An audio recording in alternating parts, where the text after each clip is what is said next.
It's Wednesday the 9th of October and welcome to From the South.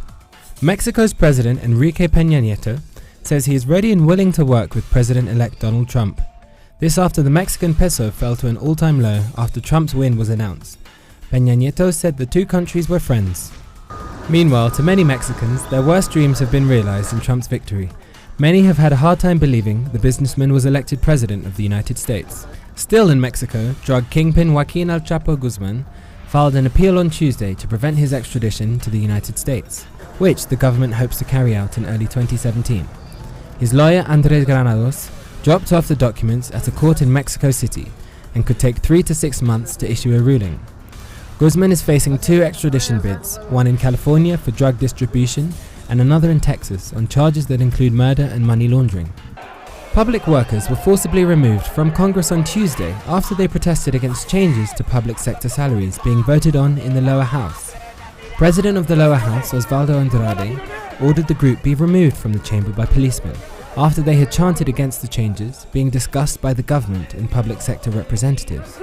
After the commotion, the House voted to reject the changes, which contemplate a 3.2% rise on public sector salaries. Angry and disappointed citizens staged protests across the United States following Donald Trump's election victory.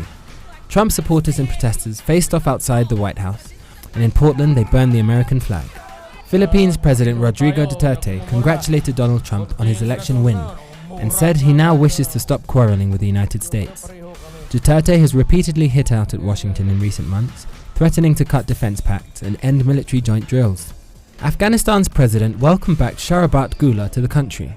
Gula is the green-eyed Afghan girl whose 1985 photo in National Geographic became a symbol of her country's war. The president has provided Gula a furnished apartment after she was deported by Pakistan. Peshmerga forces drove Islamic State group militants out of Bashika, located on the east of Mosul in Iraq.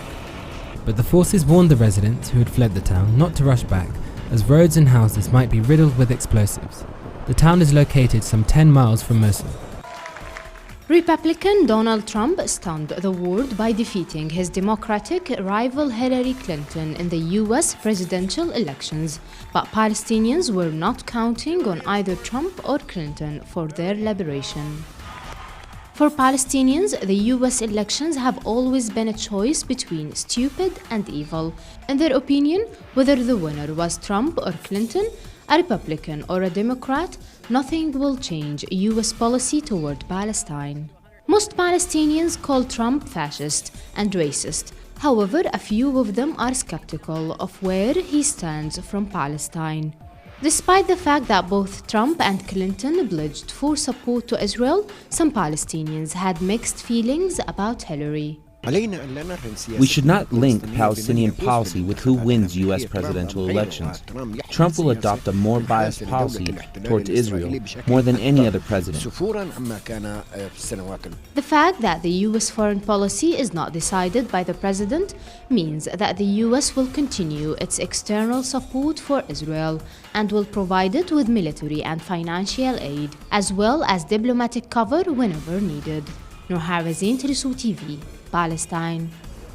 Final preparations were put to a boat made of only reeds and crafted by indigenous Bolivians on Sunday before it set sail. The boat will journey across the Pacific to Australia to prove that ancient mariners were capable of making the journey. The ship was constructed in La Paz by indigenous Aymara who have used similar crafts for centuries.